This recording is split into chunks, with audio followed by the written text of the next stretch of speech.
हरे कृष्णा। भक्ति शास्त्री पाठ्यक्रम भक्ति रसामृत सिंधु।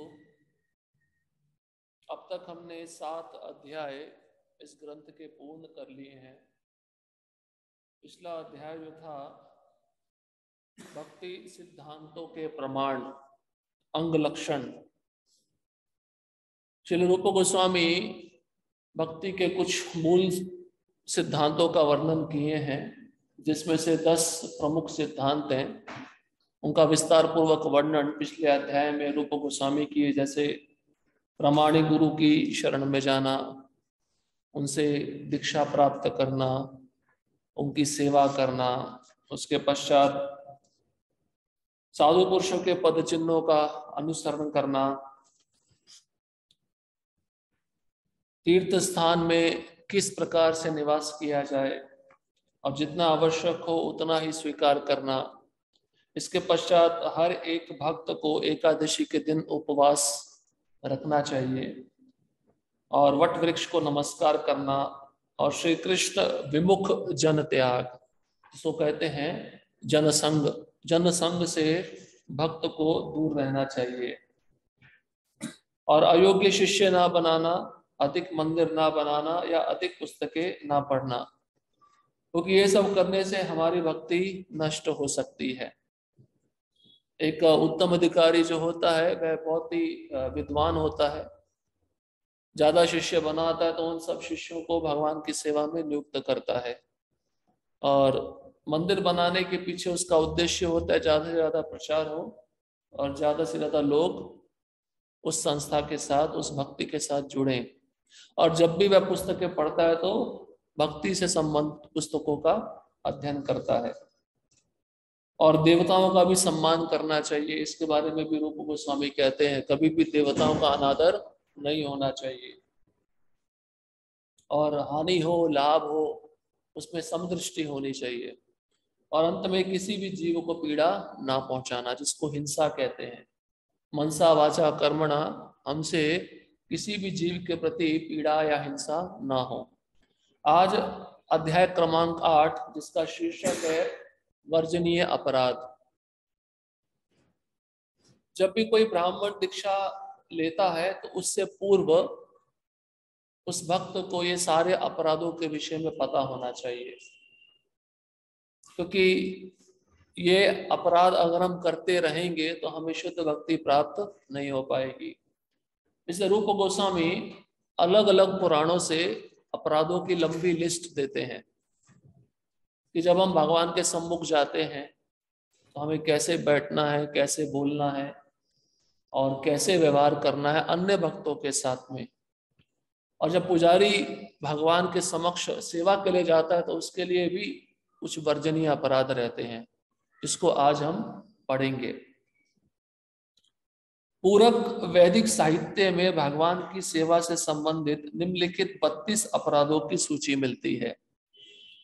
पहला, मोटर कार या पालकी में सवार होकर या जूता पहनकर अर्चा वगैरह के मंदिर में प्रविष्ट नहीं होना चाहिए। तो चप्पल पहनकर, जूता पहनकर मंदिर में प्रवेश वर्जित है। और मोटर कार या पालकी में कोई बैठ के आ रहा है, इसके पीछे कारण क्या है? जैसे कोई पालकी में बैठ के राजा आता है तो इसका अर्थ होता है कि वह भगवान से ज्यादा अपने को महत्व दे रहा है। लेकिन उस स्थिति में, उस स्थान पे किसका महत्व अधिक है? भगवान का महत्व अधिक है। इसलिए आधुनिक युग है, हमारे पास मोटर गाड़ी है, मोटर गाड़ी से हम आते हैं, ठीक है, अब उसका जाने का उपयोग भगवान के लिए कर रहे हैं। लेकिन हमारे वैदिक सभ्यता में भी हमने देखा होगा, जब हम किसी के घर में प्रवेश करते हैं, किसी के कक्ष में प्रवेश करते हैं तो पहले बार हम अपना जूता चप्पल उतार देते हैं। उसी प्रकार से यहाँ पे भी ये नियम लागू होता है। जूता चप्पल जो भी है वो भगवान के मंदिर में साथ में नहीं जाना चाहिए। दूसरा, भगवान की प्रसन्नता के लिए जन्माष्टमी तथा रथ यात्रा जैसे उत्सवों को मनाने से चूकना नहीं चाहिए। हम जन्माष्टमी है, रामनवमी है, उत्सव तो मनाने ही चाहिए। और जितनी शक्ति आपको मिली है, जैसे धन से मिली है, शरीर से मिली है, वो सारी शक्ति को उस उत्सव में लगा देना चाहिए। कभी कभार देखा जाता है उत्सव मनाते हैं लेकिन भक्त सेवा नहीं करते, तो ये भी सेवा अपराध में गिना जाता है। भगवान ने अच्छा शरीर दिया है, हृष्ट पुष्ट शरीर दिया है, तो भगवान के उत्सव के दिन, रथ यात्रा के दिन हमें पूरी तरह से उस शरीर में जितनी शक्ति है भगवान की सेवा में लगा देनी चाहिए। धनवान व्यक्ति होता है तो उसको धन की शक्ति भगवान की सेवा में लगानी चाहिए। कोई व्यक्ति आर्थिक स्थिति ठीक नहीं है, भक्त है, तो उसको अपना शरीर पूरी तरह से भगवान की सेवा में लगाना चाहिए। और उत्सव क्यों मनानी चाहिए? क्योंकि उत्सव मनुष्यों को बहुत प्रिय है। उत्सव होते हैं तो भक्त भी प्रसन्न रहते हैं और बाहर से लोग आते हैं वह भी बड़े प्रसन्न रहते हैं, इसलिए उत्सव मनाना बहुत जरूरी है। और उत्सव भी जब भक्त बनाते हैं तो भगवान से संबंधित मनाते हैं। तो कलयुग में क्या होता है, भगवान से संबंधित उत्सवों को छोड़कर लोग अपने घर के उत्सवों पर ज्यादा ध्यान देते हैं, उस पर ज्यादा पैसा खर्च करते हैं, अपनी शारीरिक शक्ति ज्यादा लगाते हैं, तो उसको भौतिक उत्सव कहा जाता है। लेकिन भगवान के लिए जो उत्सव किया जाता है वो उत्सव हमें जन्म मृत्यु के चक्र से मुक्त कर देगा। तीसरा, अर्च विग्रह के समक्ष नतमस्तक होने में आनाकानी नहीं करनी चाहिए। जैसे ही भगवान दिखे तुरंत झुक जाना चाहिए, प्रणाम करना चाहिए। अब ऐसा जरूरी नहीं है कि आपको मंदिर में ही आके भगवान दिख रहे हैं। मान लीजिए मंदिर ऐसा बना है कि आप जब सामने से प्रवेश कर रहे हैं तो सामने ही विग्रह हैं, तो जैसे आपको दिखता है वहीं पे झुक जाना चाहिए, प्रणाम कर देना चाहिए। जब व्यक्ति भगवान के समक्ष नहीं झुकता तो इसका अर्थ क्या है? वह अहंकारी है और वह स्वयं को भगवान मानता है। हर एक जीव की दशा इस संसार में यही है। मंदिर में भी आकर कई लोग भगवान को प्रणाम नहीं करते, यह अपराध माना जाता है। इसलिए गुरु को और भगवान को देखते ही प्रणाम करना चाहिए, तुरंत झुक जाना चाहिए। माताओं के लिए पंचांग प्रणाम है और जो प्रभु जी हैं उनके लिए साष्टांग दंडवत प्रणाम है। चौथा, भोजन के बाद हाथ तथा पैर धोए बिना भगवान की पूजा हेतु मंदिर में प्रवेश नहीं करना चाहिए। भोजन से भी पहले हम हाथ धोते हैं, पांव धोते हैं, तभी अच्छे हाथों से, स्वच्छ हाथों से हम भोजन करते हैं। भोजन करने के बाद भी हमें हाथ धोना चाहिए क्योंकि जूठे रह जाते हैं। अब उन्हीं जूठे हाथों से हम किसी वस्तु को स्पर्श करेंगे वो भी दूषित हो जाएगी। इसलिए प्रसाद लेने के बाद में दोनों हाथ, दोनों पांव अच्छे से धोना चाहिए। वैसे तो नियम ये है कि पुजारी जब भोजन कर ले तो एकदम से स्नान नहीं करना चाहिए, कुछ समय रुककर स्नान कर फिर भगवान के गर्भगृह में प्रवेश करना चाहिए। लेकिन बहुत आपातकालीन स्थिति है, कोई अन्य पुजारी नहीं है, तो वह हाथ पांव धोकर जा सकता है। लेकिन ये नियम भी वर्जित है, जाना है तो स्नान करके ही जाना चाहिए, पवित्र होके जाना चाहिए। दूषित अवस्था में मंदिर में प्रवेश नहीं करना चाहिए, पांचवा नियम। दूषित अवस्था में जो स्त्रियों का काल आता है महीने में, मासिक, प्रवेश वर्जित है। कई स्त्रियां ऐसा सोचती हैं कि मंदिर में आ जाओ और कोने में बैठ जाओ, नहीं, बिल्कुल नहीं। इस स्थिति से बचना चाहिए, क्योंकि आप अगर आओगे, स्वाभाविक सी बात है, वहां पे कोई भक्त मिलेगा, उनसे चर्चा होगी, पुजारी मिल गया, हरे कृष्णा प्रभु जी आप कैसे हैं, वो पुजारी दूषित हो जाएगा। ये पहली दूषित अवस्था है, बिल्कुल भी प्रवेश वर्जित है, दर्शन भी नहीं करना चाहिए। और दूसरी दूषित अवस्था क्या है? जब घर में किसी की मृत्यु हो जाती है तो कुछ समय तक कहा जाता है कि मंदिर में दर्शन करने के लिए मत जाओ। तो अवधि क्या क्या है? 4 वर्ण है, ब्राह्मण, क्षत्रिय, वैश्य, शूद्र। तो यहाँ पे बताते हैं वैदिक शास्त्रों के अनुसार यदि किसी परिवार में कोई मर जाता है तो सारा परिवार कुछ समय के लिए अपने पद के अनुसार दूषित हो जाता है। उदाहरणार्थ, ब्राह्मण परिवार में दूषण छूत का काल 12 दिन है, इसलिए आपने देखा होगा कि पहले के जमाने में वैदिक संस्कृति में 13वां करते थे, अभी वो समाप्त हो गया, चौथे में ही सब खत्म कर देते हैं, किसी के पास समय नहीं है। तो धीरे धीरे मनुष्य क्या कर रहा है, वैदिक शास्त्रों के नियमों का उल्लंघन कर रहा है, अपने मन के अनुसार उसको जो इच्छा लगता है वो करता है। तो आने वाले समय में वो तीसरा चौथा भी नहीं होगा। जिस दिन व्यक्ति की मृत्यु हुई है, क्योंकि लोगों के पास समय नहीं है, 1 घंटे में आना, अंतिम संस्कार में रहना और चले जाना। और ये भी बताया जाता है कि आप जब अंत्येष्टि क्रिया के लिए गए हो तो एकदम से अंत्येष्टि क्रिया करके मंदिर में प्रवेश नहीं करना चाहिए, कपड़े समेत स्नान करना चाहिए, क्योंकि उस समय हमारी अवस्था भी दूषित होती है, मृत व्यक्ति के समान होती है। हालांकि स्पर्श नहीं किया है, पर वहां पे गए तो हो ना, वहां के वातावरण का तो स्पर्श हुआ है, वो वातावरण भी हमको दूषित कर देता है। क्षत्रियों तथा वैश्यों के परिवार में 15 दिन और शूद्रों में 30 दिन होता है। अब लेकिन हमारे कृष्ण भावनामृत आंदोलन में भक्त है, उसने पूरा जीवन सेवा के लिए दिया है, उसके परिवार में किसी की मृत्यु हो जाती है तो 3 दिन काफी है, क्योंकि सेवा मुख्य है, सेवा रुकनी नहीं चाहिए, लेकिन 3 दिन वो पालन कर सकता है। 3 दिन के बाद उसे सेवा में लग जाना चाहिए। छठवा, एक हाथ से नमस्कार नहीं करना चाहिए। आपने देखा होगा कई वक्त जब प्रणाम करते हैं, एक हाथ होता है जमीन पे, दूसरा हाथ उस हाथ के साथ मिला हुआ नहीं होता है। कभी कभार भक्त तो देखा एक हाथ से जप कर रहा होता है, दूसरे हाथ से प्रणाम करता है, अपराध है वो। प्रणाम करते समय दोनों हाथ जमीन पे लगे हुए होने चाहिए, एक हाथ से नमस्कार नहीं होना चाहिए। 7वां, श्री कृष्ण के समक्ष परिक्रमा नहीं करनी चाहिए। मंदिर की परिक्रमा करने का नियम यह है कि अर्चा विग्रह के दाहिने हाथ से परिक्रमा प्रारंभ करके मंदिर के बाहर प्रतिदिन कम से कम 3 परिक्रमाएं की जाएं। अब भगवान के समक्ष परिक्रमा का अर्थ क्या, कई लोग आपने देखा होगा मंदिर में आते हैं गोल घूमते हैं, ये नहीं करना चाहिए। मंदिर की परिक्रमा करो आप। और कितनी परिक्रमा? 3। और किस तरह से करना है? दाहिने से बाएं जाना है। जैसे सुई का घड़ी घूमता ना, सुई, घड़ी की सुई घूमती है, उस आकार में मंदिर का परिक्रमा करना चाहिए। कभी कभार पता नहीं होता, उल्टा परिक्रमा भी करते हैं, वो भी अपराध माना जाता है, उल्टा परिक्रमा नहीं करना चाहिए।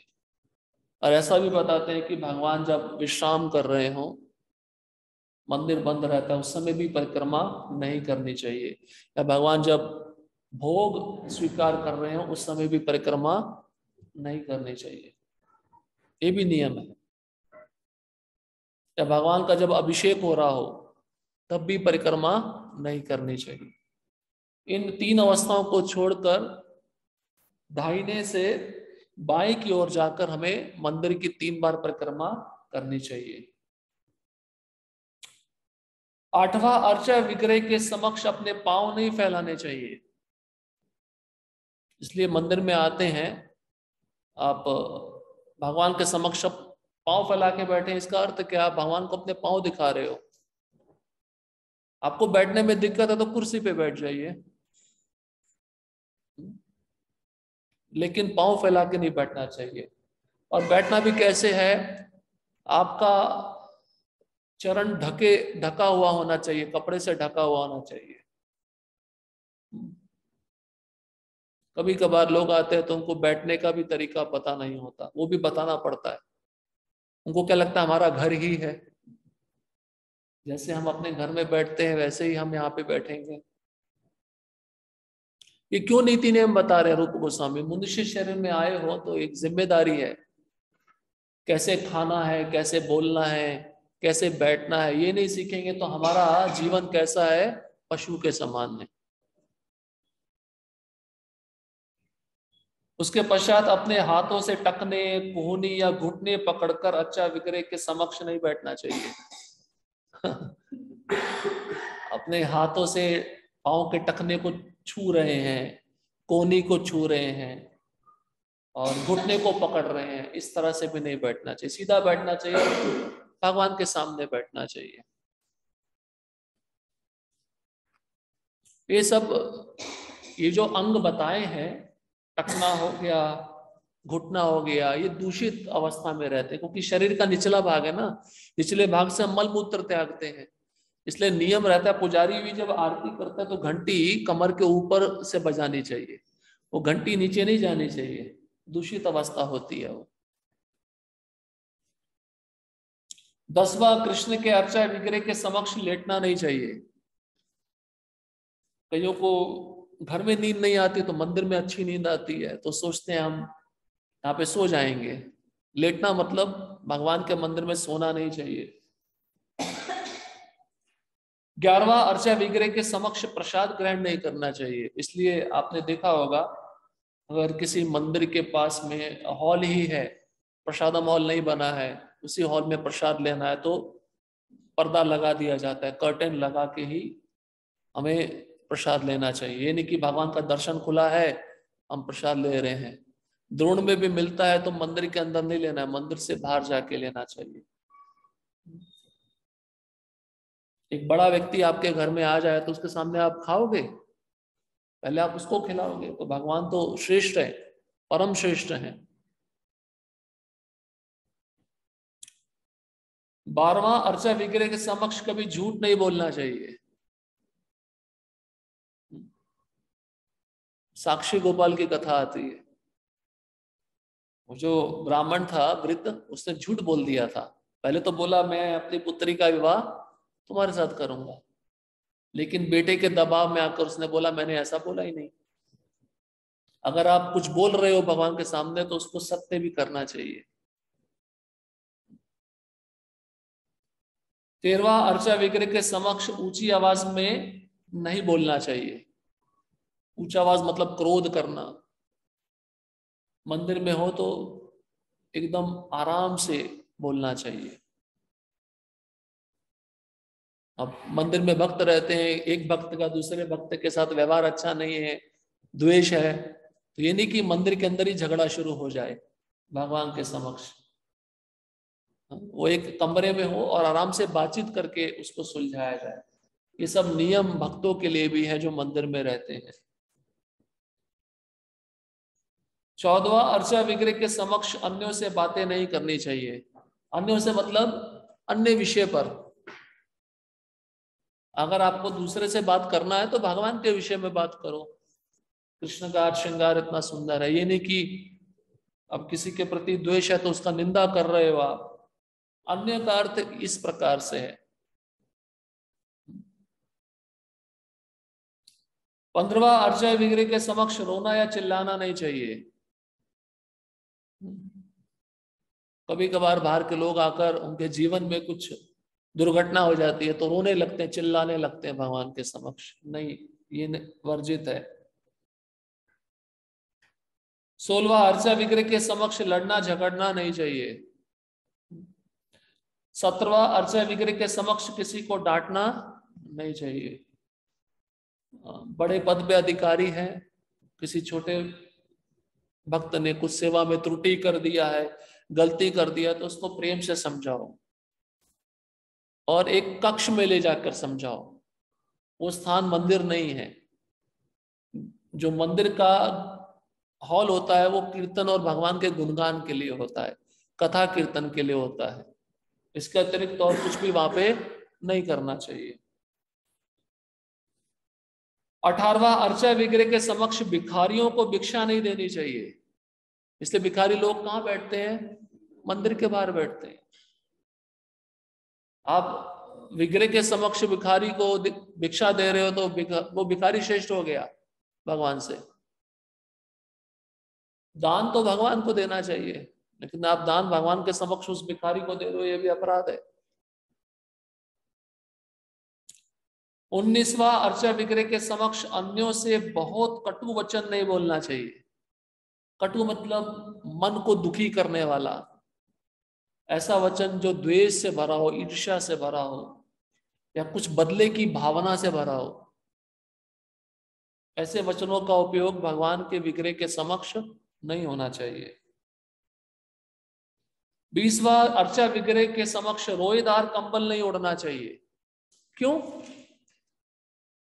कंबल में सोते हैं, तमोगुनी होता ना, इसलिए वो ओढ़कर भगवान के समक्ष नहीं आना चाहिए।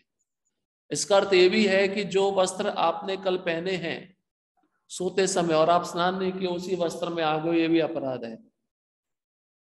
तो भगवान के समक्ष आना तो स्नान करके और स्वच्छ वस्त्र पहन के आना चाहिए।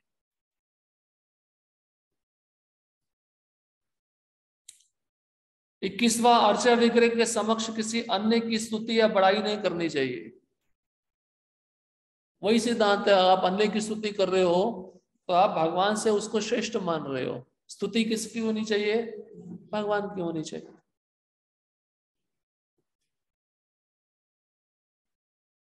22वां, अर्चा विग्रह के समक्ष किसी को गाली नहीं बकनी चाहिए। 23वां, अर्चा विग्रह के समक्ष अपान वायु का त्याग नहीं करना चाहिए। अपान वायु समझते हैं ना? आपका पेट गड़बड़ है तो चले जाओ, मंदिर के अंदर मत रहो। ये दूषित अवस्था होती है। श्री संप्रदाय में तो अपान वायु आते ही स्नान करते हैं। इधर हमारे संप्रदाय में इतना कड़क नियम नहीं है, लेकिन अब वो अपान वायु क्यों बनती है? कईयों का शरीर पित्त का होता है, कईयों का शरीर वात का होता है। जिसका वात का शरीर ज्यादा होता है उसके शरीर में वायु ज्यादा बनती है, इसलिए ऐसी चीजें खानी चाहिए जिससे अपान वायु ज्यादा ना बने। अब एक विशेष पदार्थ होता है आलू, पुजारियों को ये खाना बंद करना चाहिए, उससे ये वायु बहुत बनती है। तो इस अगर ऐसा पदार्थ खा के वो पुजारी सेवा कर रहा है तो अपराध होता है। फिर सेवा ठीक से नहीं होगी, उसकी प्रगति नहीं होगी, उसके अपराध बढ़ते जाएंगे। इसलिए खान पान पे भी ध्यान देना चाहिए। 24वां, अपने साधनों के अनुसार अर्चे विग्रह की पूजा करने से चूकना नहीं चाहिए। जो भी साधन आपके पास उपलब्ध हो तो उससे भगवान की सेवा करनी चाहिए। ऐसा नहीं मार्केट में ये वस्तु उपलब्ध है आप उसको भगवान को भोग नहीं लगा रहे, ये भी अपराध माना गया है। तो इसका अर्थ है सीजनल फ्रूट्स होते हैं, ऋतुओं के अनुसार कुछ अच्छे फल आते हैं, कुछ फूल आते हैं, जो भगवान को प्रिय है तो वो अर्पण करना चाहिए। अब उसको नहीं अर्पण करने से आम है, तो आम कितना भी महंगा हो भगवान के लिए तो कोई भी महंगी वस्तु नहीं है। धनवान व्यक्ति है तो उसी वस्तु को खरीद के भगवान को अर्पित करना चाहिए। ऐसा नहीं कि वह सोचे आम तो बहुत महंगा है, दूसरा फल बहुत सस्ता है, चलो उसको खरीद लेते हैं। लेकिन अपने घर का प्रश्न आएगा, अपने बच्चों का प्रश्न आएगा तो आम लेगा वो।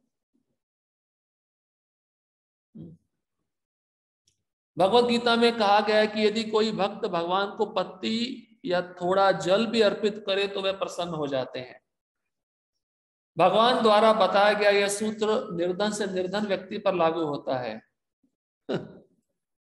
भगवान ने बोला पत्रम पुष्पम फलम तोयम यो में भक्त्या परच्छति। अभी किस पर लागू हो रहा है? गरीब व्यक्ति, उसके पास धन नहीं है तो भगवान को वह तुलसी पत्र, जल, पुष्प और फल अर्पित कर सकता है।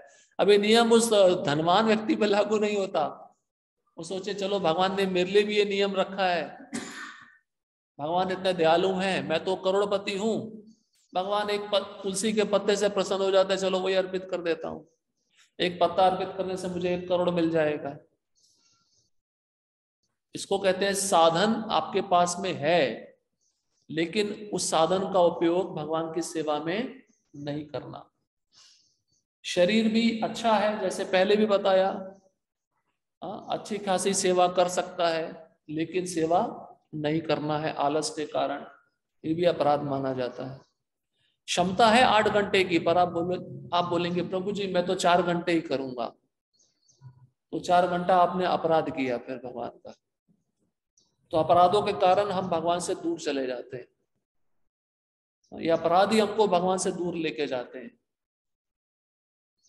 इसलिए आपके पास धन हो, शारीरिक शक्ति हो या बुद्धि हो, बुद्धि अच्छी है तो उसको भगवान के विषय में कुछ सुंदर लेख लिखना चाहिए या पुस्तक लिखनी चाहिए।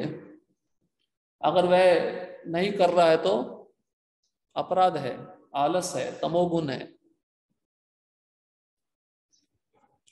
किंतु इसका अर्थ यह नहीं है कि जिसके पास पर्याप्त साधन हो वह भी इसी विधि को अपनाए और भगवान को जल तथा पत्ती अर्पित करके उन्हें प्रसन्न करने का प्रयत्न करे।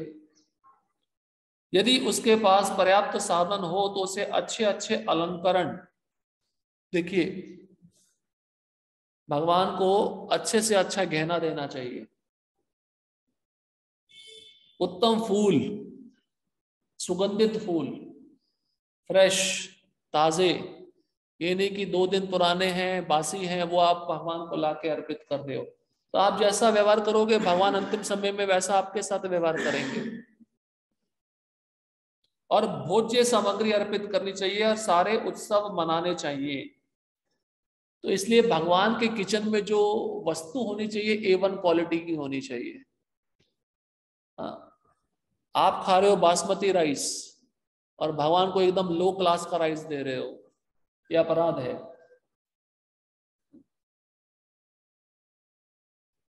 उत्तम से उत्तम वस्तु भगवान को अर्पित होनी चाहिए, ये प्रभुपाद जी ने स्टैंडर्ड बनाया है। हमारे गोस्वामी भी इसी नियमों को पालन करते थे। इसलिए हमारे मंदिरों में जो भगवान का पाकशाला होता है उसमें जितने भी व्यंजन बनते हैं शुद्ध घी में बनने चाहिए। वो घी चाहे जितने भी किलो का हो, 1000 रुपए किलो, 2000 रुपए किलो, अगर आप सेवा अच्छे से कर रहे हो तो आपके पास धन की कमी नहीं होगी।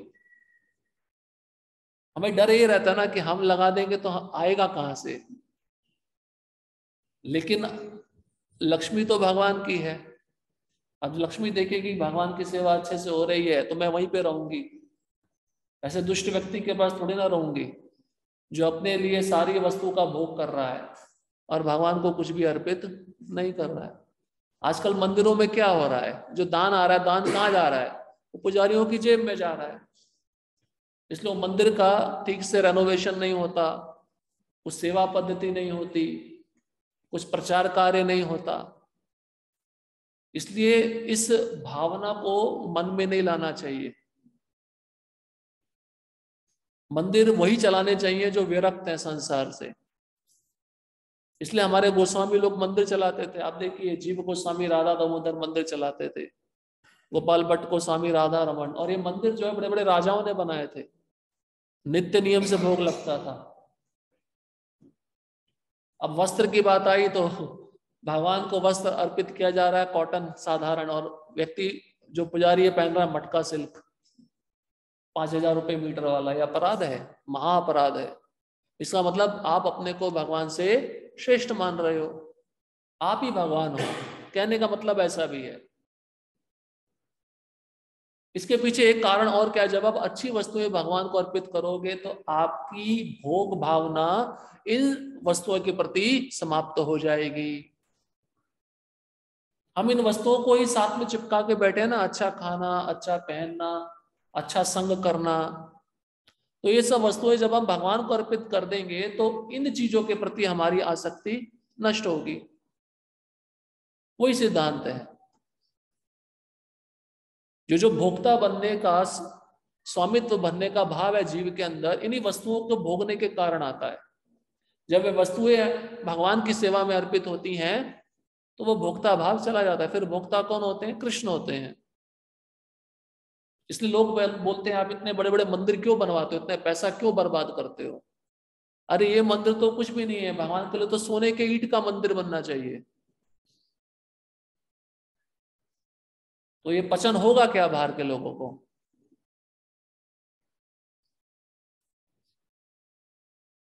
ऐसा नहीं है कि वह अपनी इंद्र तृप्ति के लिए अपना सारा धन व्यय कर दे और भगवान को प्रसन्न करने के लिए थोड़ा जल तथा पत्ती अर्पित करे। अपना घर बनाते हैं, कितना आलीशान बनाते हैं, लेकिन भगवान को एक कोने में रख देते हैं, ये भी अपराध है। भगवान के लिए भी एक अच्छा बड़ा रूम होना चाहिए, उसमें भगवान के सारे वस्त्र होने चाहिए, भगवान के अलंकार होने चाहिए। आप ऐश्वर्यशाली तरीके से रह रहे हो तो भगवान को तो और ऐश्वर्यशाली साधनों के द्वारा रखा जाना चाहिए। भगवान को आपने, मैंने देखा है कई, ऐसा नहीं कहना चाहिए लेकिन जगह की कमी भी होती है भक्तों के पास में, भाव तो होता है, अब जगह भी पर्याप्त नहीं है तो एक रसोई घर में रख देते हैं, एटलीस्ट कम से कम वहां पे फैन लगाना चाहिए। कभी कभार कई लोग एसी में सोते हैं भक्त, लेकिन भगवान के लिए कोई फैन नहीं है, ये भी इसी नियम में आएगा। आपके पास साधन प्राप्त करने की शक्ति है लेकिन आप उस साधन को कृष्ण की सेवा में नहीं लगा रहे, क्या अपराध माना जाएगा? इसका अर्थ क्या है? मैं स्वयं अंदर तृप्ति कर रहा हूं और भगवान को क्या कर रहा हूं, चल रहा है बस, जो भी वस्तु कम से कम लेवल की है वो मैं भगवान को अर्पित करके संतुष्ट कर सकता हूं। ऐसी भावना आपको भक्ति में प्रगति करने नहीं देगी। 25वां, कृष्ण को पहले अर्पित किए बिना कोई भी भोज्य पदार्थ नहीं खाना चाहिए। इसलिए भक्त पूछते हैं भोग लगाया है क्या? ये आदत अच्छी है। कई भक्त श्री विष्णु श्री विष्णु श्री विष्णु कह के ग्रहण कर लेते हैं, बोलते प्रभु जी चलता है। चलता तो कुछ भी नहीं है, ये शॉर्टकट का मार्ग नहीं चलता। यात्रा के समय हो तो अपने पास में कुछ चित्र रखो, आपने भोग नहीं लगाया तो वो वस्तु को भगवान के समक्ष रखकर मानसिक रूप से भोग लगाओ।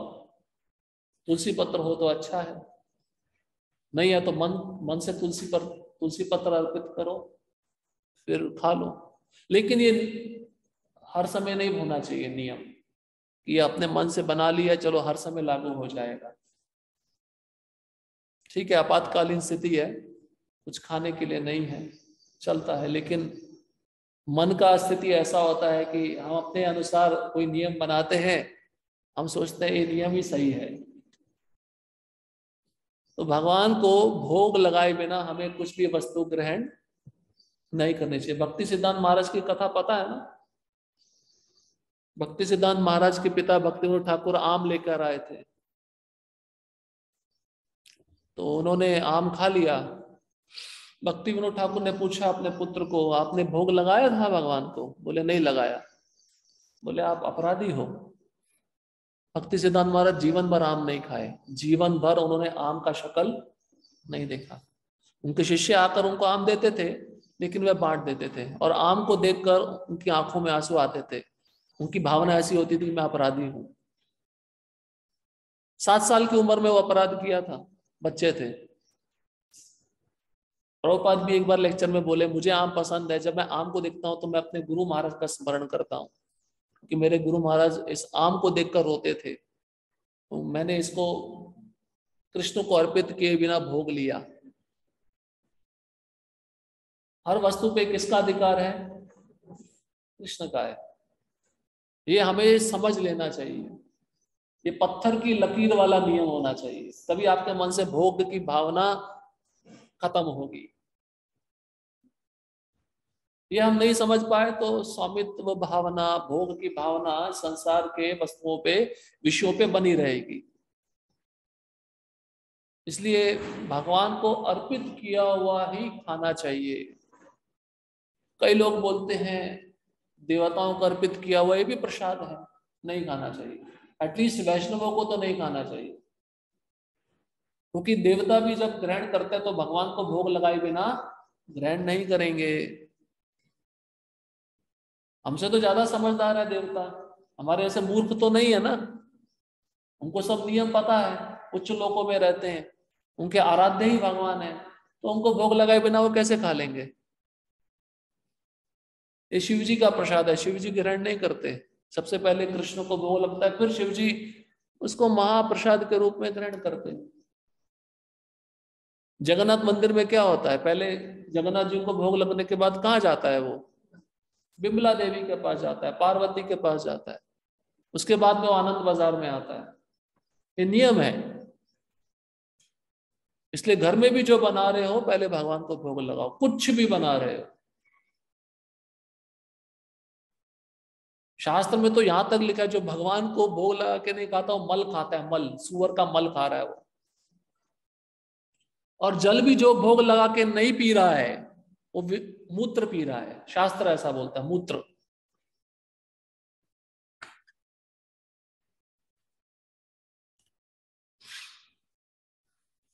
और 26वां, ऋतु के अनुसार कृष्ण को ताजे फल तथा अन्न अर्पित करने से चूकना नहीं चाहिए।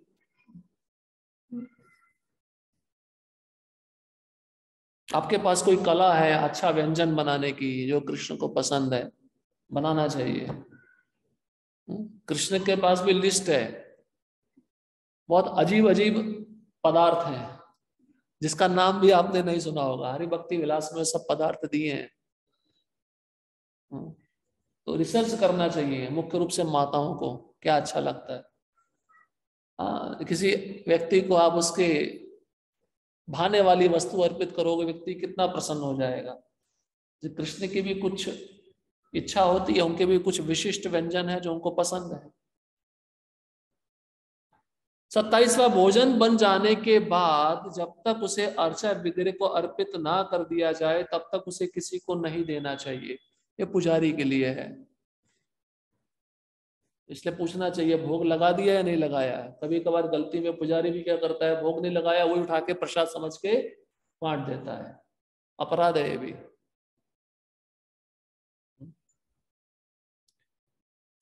28वां, अर्चा विग्रह की ओर पीठ करके नहीं बैठना चाहिए। मंदिर में बैठते हैं तो भगवान के समक्ष हमारा मुख होना चाहिए, वक्ष स्थल होना चाहिए, विमुख नहीं बैठना चाहिए। विमुख, हम विमुख ही है ना इस तरह, इस समय तो विमुख ही है। विमुख मतलब हम कृष्ण का चिंतन नहीं करते, कृष्ण से दूर हैं। एटलीस्ट मंदिर में बैठते हैं तो भगवान के समक्ष मुख करके बैठना चाहिए। विग्रह सामने है, आप बिल्कुल उसके विपरीत बैठे हो, ये भी अपराध है। 29वां, गुरु को चुपके से नमस्कार नहीं करना चाहिए, अर्थात नमस्कार करते समय उच्च स्वर से गुरु की स्तुति करनी चाहिए। ये नहीं कि गुरु खड़े पीछे से आके आपने प्रणाम किया, सामने से प्रणाम करना चाहिए, प्रणाम मंत्र बोलना चाहिए प्रणाम करते समय। आप कुछ बोल नहीं रहे हो वो भी अपराध है। हम दंडवत करते हैं, आरती के बाद में जय ध्वनि बोलते, तो हर एक भक्त को जय बोलना चाहिए। बाद में भगवान का दर्शन खुलता है तो जय बोलना चाहिए, ये नहीं बोल रहे, ये भी अपराध है। भगवान के मंदिर में आ रहे हो, नॉक करके आना चाहिए, नहीं नहीं करके आ रहे हो वो भी अपराध है। इसलिए गुरु खड़े हैं, कई शिष्य देखा है कि उस शिष्य को भय होता है अगर गुरु ने मुझे देख लिया मुझे सेवा दे देंगे, इसे चुपके से पीछे से प्रणाम करना और वहां से निकल जाना, यह अपराध है। सामने आना चाहिए, सामने से प्रणाम करना चाहिए और फिर प्रणाम मंत्र बोलना चाहिए, स्तुति करनी चाहिए। आप प्रणाम मंत्र बोल रहे हो इसका अर्थ है कि आप स्तुति कर रहे हो, हे गुरुदेव आप कृष्ण को प्रिय हो। इसलिए प्रणाम भी मन से होना चाहिए, वाणी से होना चाहिए और शरीर से होना चाहिए। हम शरीर से तो प्रणाम करते हैं लेकिन मन और वाणी से नहीं करते, वो भी अपराध है। 30वां, गुरु के समक्ष उनकी कुछ प्रशंसा करना नहीं भूलना चाहिए।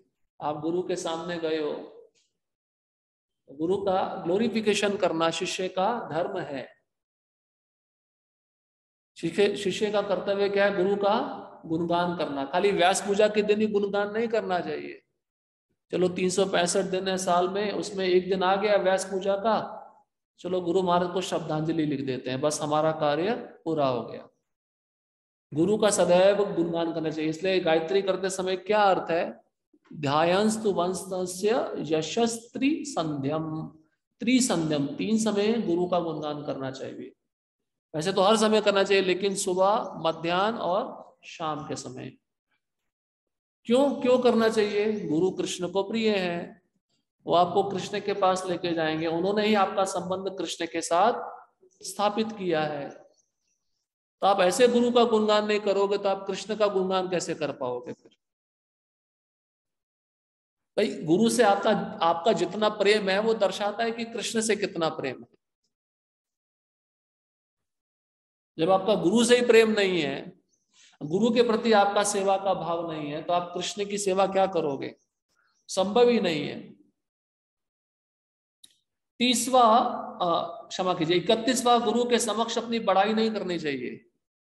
कई शिष्य होते हैं बड़े विद्वान होते हैं, महाराज मैंने ये किया, मैंने वो किया, मैं संस्कृत पढ़ रहा हूँ, मुझे ज्ञान हो गया है, मैं ये वाद्य यंत्र बजा रहा हूँ, मुझे इसमें निपुणता प्राप्त हो गई है। चैतन्य महाप्रभु का उदाहरण है, गुरु मोरे मूर्ख देखी करिला शासन।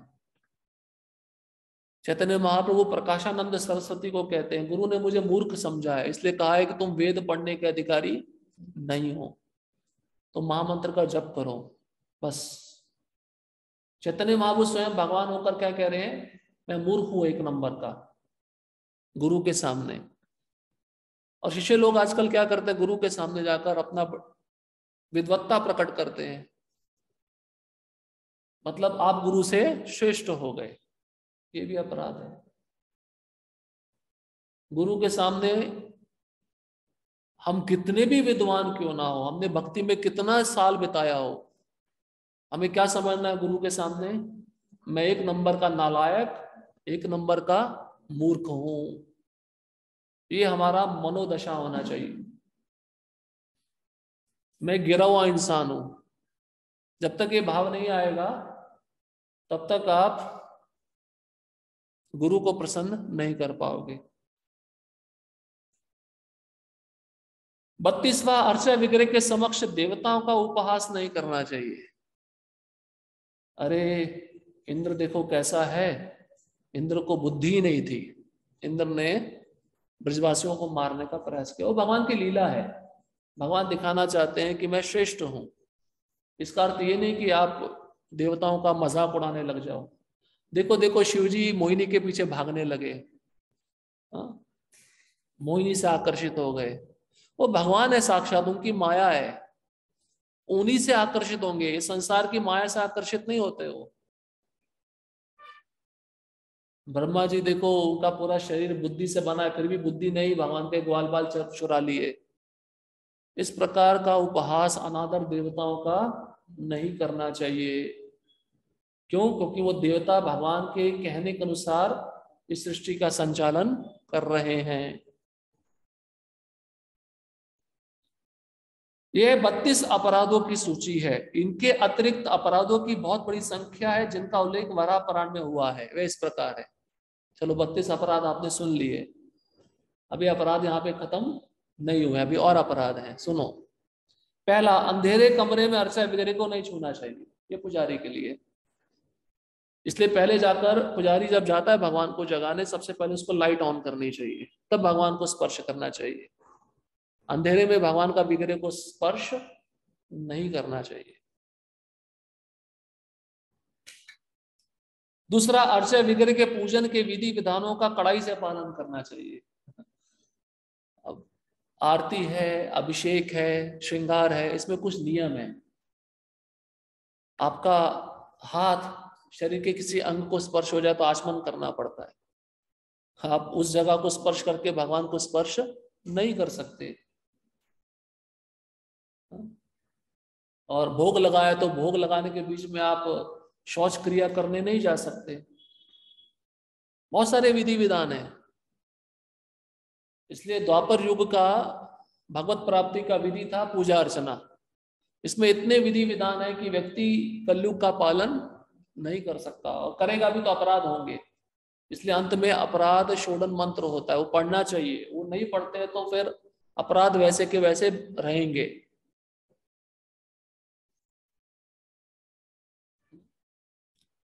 तो इसलिए ये विधि है। इसलिए कृष्ण ने सोचा है कलयुग का जीव इतना पतित है, तो अभी पूजा अर्चना ना रखते हुए मुझे क्या रखना है? हरि नाम रखना है। तुम किसी भी स्थितियों में, किसी भी स्थिति में हो, क्या करो? हरि नाम लो। पुजारी जब भोग लगाने जा रहा है तो उसको भगवान को किसी भी दूसरे व्यक्ति को स्पर्श नहीं करना चाहिए।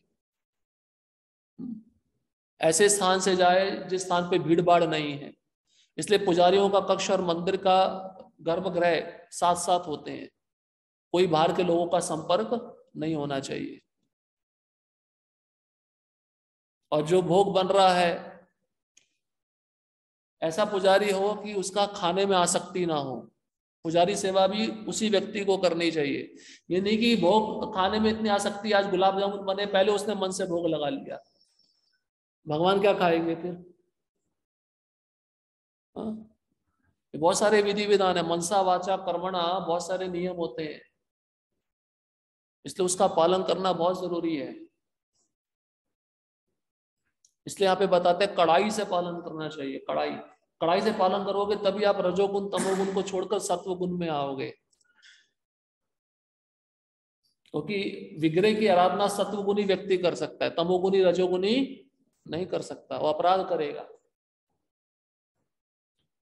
तीसरा, कुछ ना कुछ ध्वनि किए बिना देव मंदिर में प्रवेश नहीं करना चाहिए।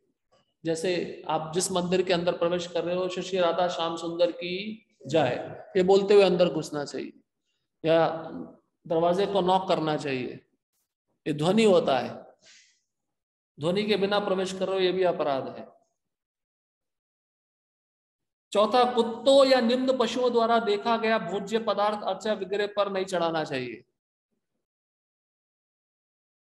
अब आप भगवान को भोग अर्पित करने के लिए थाली लेके जा रहे हो और आपने ठीक से ढका नहीं है, हवा से वह उड़ गया और कुत्ते ने देख लिया, वो आप भगवान को भोग नहीं लगा सकते, अब दोबारा बनाना पड़ेगा आपको। इसलिए पूरा अच्छे से ढककर, अच्छे से पकड़कर, और मार्ग में कोई निम्न प्रकार का पशु ना हो। पशु की बात छोड़ दो, आजकल मनुष्य पशु बना हुआ है, वो देखता है कुछ खाने का थाल जा रहा है तो उसकी दृष्टि वहां पे पड़ती है।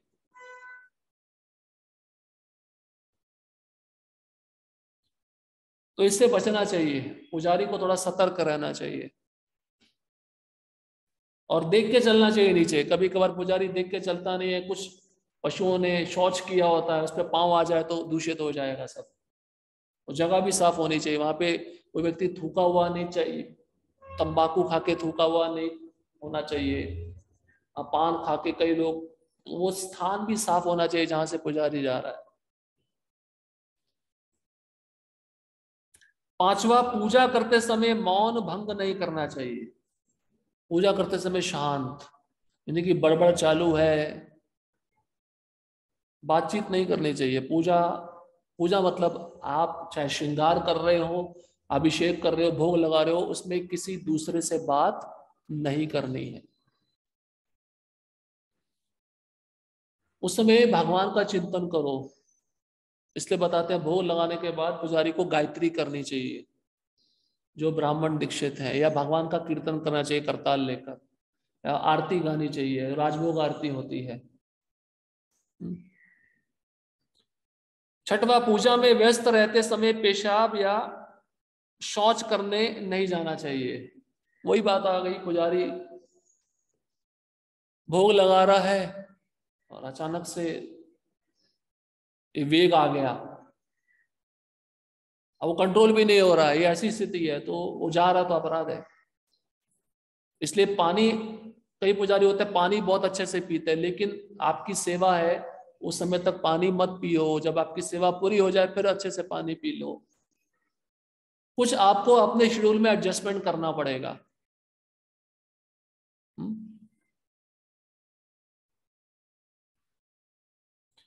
सातवां, कुछ फूल चढ़ाए बिना धूप दान नहीं करना चाहिए। हाँ, आप अगरबत्ती दिखा रहे हो, फूल नहीं है आपके पास, ये भी अपराध है। तो पुष्प आरती होती है, पुष्प में अगरबत्ती होती है, पुष्प होता है, चावल होता है, तो बिना पुष्प के आरती नहीं होती, पुष्प होना ही चाहिए। खाली अगरबत्ती आपने अर्पित किया, वो भी अपराध है। अगरबत्ती के साथ, धूप के साथ पुष्प होना चाहिए। आठवां, सुगंध रहित व्यर्थ फूलों को अर्पित नहीं करना चाहिए। अब कई भक्तों को भी पता नहीं सुगंधित फूल कौन से होते हैं, बड़े आश्चर्य की बात है। कई भक्त मैंने ऐसे देखे हैं, वो देवताओं का फूल चढ़ाते हैं भगवान को, दुर्गा का, गणपति का फूल चढ़ाते हैं, यह अपराध है। ओढ़न ओढ़न फूल आता है लाल कलर का, वो भगवान कृष्ण को देते हैं।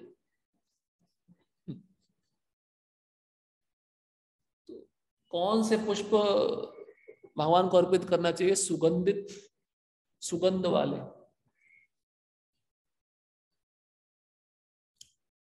8वां सुगंध रही, हाँ ठीक है। 9वां प्रतिदिन दांतों को सावधानी से साफ करना नहीं भूलना चाहिए। देखो जी, हम तो रोज दांत साफ करते हैं, ये कौन सा नियम है? दांत मतलब अच्छे से साफ करना चाहिए, ऐसा नहीं कि 1 मिनट में दांत साफ हो गया और निकल गए तुरंत। अच्छे से साफ करना चाहिए। क्यों? वो शरीर तो कृष्ण का दिया हुआ है। उस शरीर को आप स्वच्छ रखोगे, उस स्वच्छ शरीर से कृष्ण के पास जाओगे तो कृष्ण भी प्रसन्न होंगे। तो दांतों को अच्छे से सफाई करना चाहिए। ये नहीं कि ये बस 1 मिनट का काम है, जल्दी जल्दी किया और फटाफट निकल लिए। अब अच्छे से साफ करना इसका अर्थ ये भी नहीं है कि वो दांतों की सफाई में ही लगा हुआ है। कई वक्त होता है तिलक नहीं लगता है, तो तिलक लगाने में 10 मिनट जाता है। इतना समय भी नहीं लगना चाहिए श्रृंगार करने में, समय की बर्बादी होती है। शुरुआत में समझ सकते हैं, इतना निपुण नहीं है, लेकिन जब अभ्यास हो जाए तो वो इन सेवाओं में ज्यादा समय नहीं लगाना चाहिए।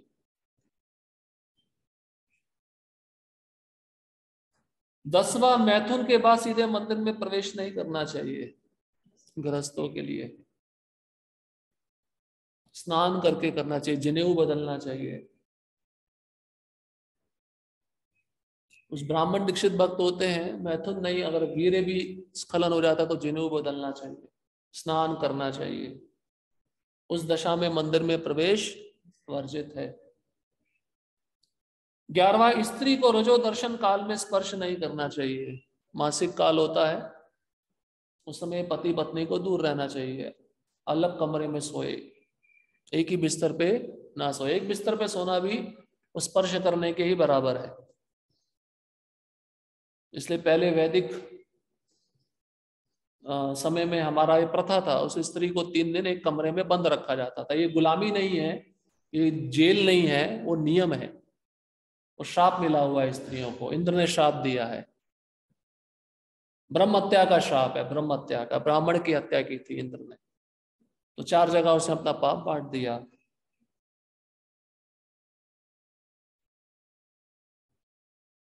तो उस स्त्री को उस समय दूषित अवस्था में मंदिर में भी नहीं आना चाहिए, घर में एक कमरे में रहना चाहिए, और उसका पति भी उसको स्पर्श नहीं करना चाहिए, और मुख्य रूप से अगर वो पुजारी हो तो। 12वां, शव को छूकर मंदिर में प्रवेश नहीं करना चाहिए।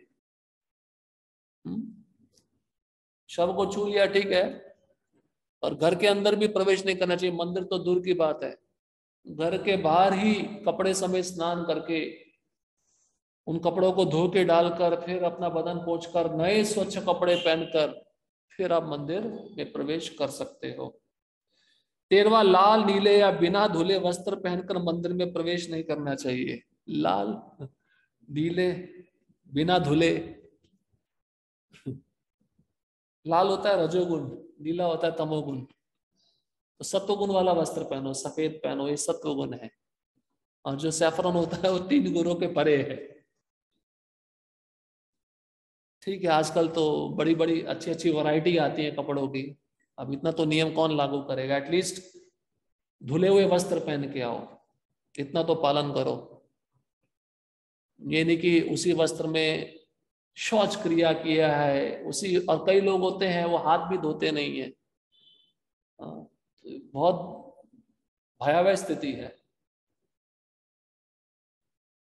इसलिए रात में जब वस्त्र के साथ हम सोते हैं, वो भी कफन, कफन बन जाता है। कफन, कफन समझते हो ना, मरते समय व्यक्ति को डाला जाता है। हम मर गए, एक प्रकार से मृत्यु ही तो है, और गारंटी भी नहीं है कि उसके बाद में उठेंगे या नहीं उठेंगे। एक प्रकार से मृत्यु ही है वो।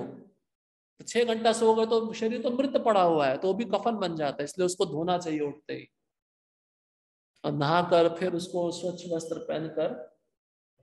इसलिए पुजारी का नियम होता है, जो वस्त्र पहना उसमें खाना भी नहीं चाहिए। खाना खाते तो दूषित हो जाता है, इसलिए वो वस्त्र पहन के भी आपको सेवा नहीं करनी चाहिए। ये पुजारी के लिए नहीं है, जो किचन में माताएं कुकिंग करती हैं उनके लिए भी नियम है। ऐसा नहीं कि पुजारी, वो कुकिंग का जो स्थान है वो भी विग्रह से जुड़ा हुआ है, कोई अलग नहीं है। तो जो नियम पुजारी के लिए, वो जो कुकिंग कर रही है माताएं, उनके लिए भी है। 14वां शव देखने के पश्चात मंदिर में नहीं घुसना चाहिए, पहले ही चर्चा हो गई। 15वां मंदिर के भीतर अपान वायु का त्याग नहीं करना चाहिए, इसको भी हमने सुन लिया। 16वां मंदिर के भीतर क्रुद्ध नहीं होना चाहिए।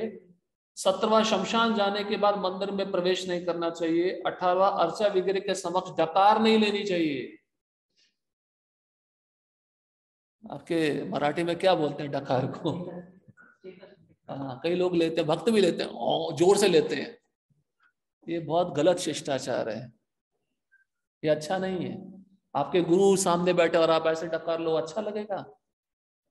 कई शिष्य मैंने देखे हैं, मुझे बड़ा दुख लगता है। आराम से भी लिया जा सकता है, ठीक है, वो वेग है, उसको कंट्रोल नहीं किया जाता। कारण क्या है कि यहाँ पे बताया, अतएव जब तक भोजन पूरी तरह ना पच जाए तब तक मंदिर में प्रवेश नहीं करना चाहिए। अब भोजन पचाने के लिए कितना समय लगता है? 4 घंटा तो लगता है, कम से कम 4 से 5 घंटा। तब तक मंदिर में नहीं जाना चाहिए। इसलिए बताते हैं जो पुजारी सुबह सेवा कर रहा है उसको दोपहर की सेवा नहीं करनी चाहिए।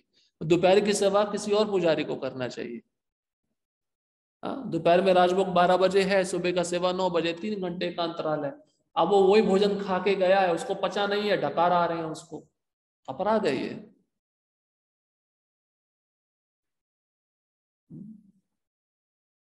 डकार आने का अर्थ है पेट भर गया, उसके बाद भी ले रहे हो तो फिर प्रॉब्लम होगा।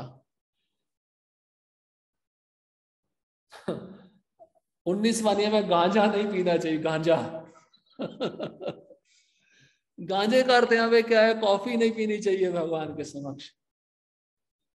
कभी कभार ऐसे नहीं पीते हैं, लेकिन टालना चाहिए, कुछ आयुर्वेदिक चाहे। तो 20वां अफीम या अन्य नशीली वस्तुओं को ग्रहण नहीं करना चाहिए। 21वां शरीर में तेल लगाने के बाद अर्चा विग्रह के कक्ष में प्रवेश नहीं करना चाहिए, अथवा अर्चा विग्रह के शरीर का स्पर्श नहीं करना चाहिए। मालिश किया तेल से, उसी अवस्था में आप गर्भगृह में जा रहे हो, भगवान को स्पर्श कर रहे हो, ये भी अपराध है। इसलिए तेल लगाने के बाद नहाना चाहिए। कई वक्त मैंने देखा उल्टा करते हैं, नहाने के बाद तेल लगाते हैं सिर के ऊपर, ये रजोगुण है। नहाने से पहले तेल लगाओ, तेल लगाने के लगा लिया, मालिश कर लिया, फिर नहाओ।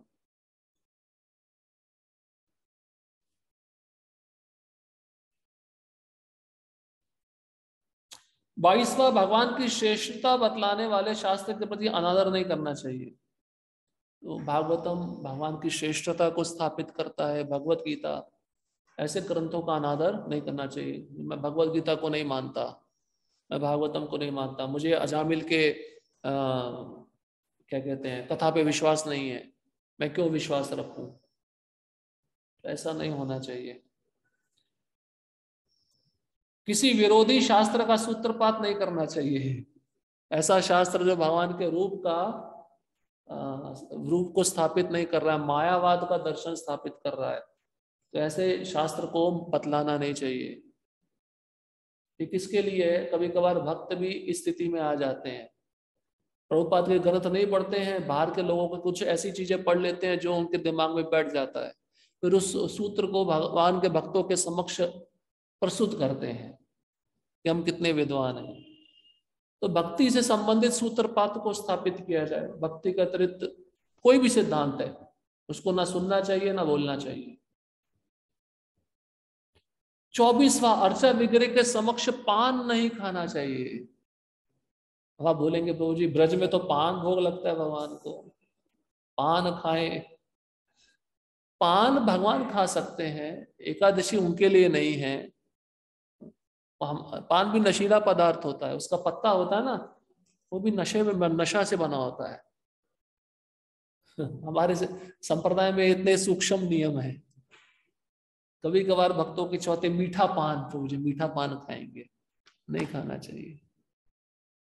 चैतन्य भागवत में इससे संबंधित कथा है, महाप्रभु ने भी कहा जो पान खाता है वो तमोगुनी व्यक्ति है। आपने देखा होगा कई पंडे लोग पान खाते दबा के, उनके होंठ लाल रहते हैं, बचना चाहिए। अपराध है। 25वां, गंदे पात्र में रखे फूल को नहीं चढ़ाना चाहिए।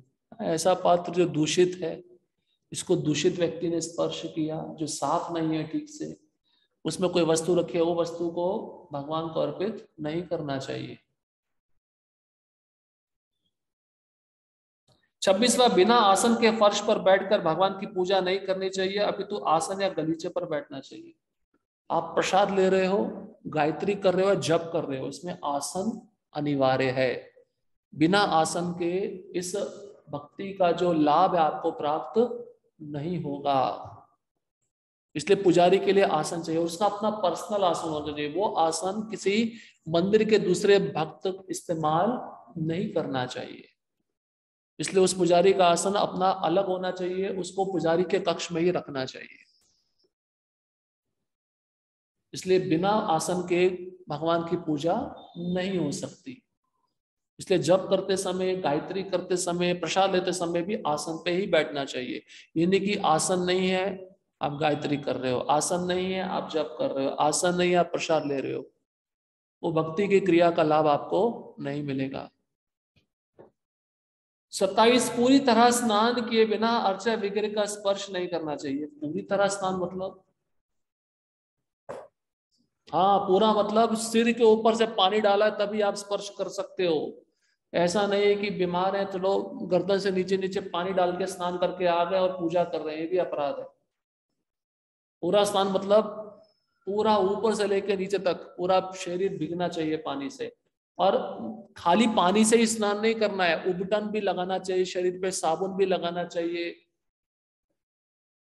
क्यों लगाना चाहिए? शरीर के कुछ अंग होते हैं दुर्गंध छोड़ते हैं, तो शरीर को अगर आप खाली पानी से स्नान कराओगे वो दुर्गंध बनी रहेगी, उस दुर्गंध के साथ आप कृष्ण के पास जाओगे, वो ठीक नहीं, अपराध है।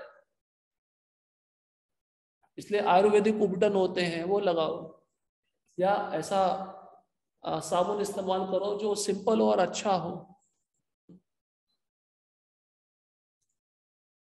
28वां, अपने मस्तक पर 3 रेखाओं का तिलक नहीं लगाना चाहिए। कौन सा?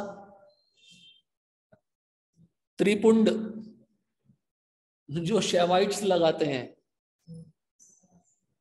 वैष्णव ऊर्ध्वपुंड तिलक लगाता है गोपी चंदन का, तो ये तिलक नहीं लगाना चाहिए।